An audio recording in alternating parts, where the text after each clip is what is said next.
যত বড় বিপদ আসুক, ডিপ্রেশনে যদি পড়ে যাও, কোনো সমস্যায় পড়ে যাও, মানে আর কোনো রাস্তাঘাট দেখতেছো না, 4টা কাজ করবা, ইনশাল্লাহ তুমি ডিপ্রেশন থেকে বের হয়ে আসবা।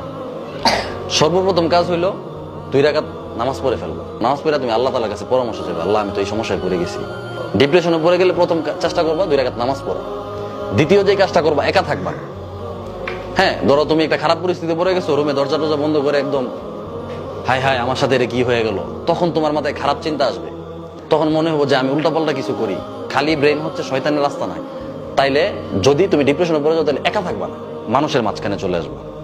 হাজার হাজার মানুষ যেখানে থাকে, তোমার বন্ধু বান্ধব যেখানে, তুমি ওইখানে চলে যাবে। তখন উল্টাপাল্টা চিন্তা আসবে না।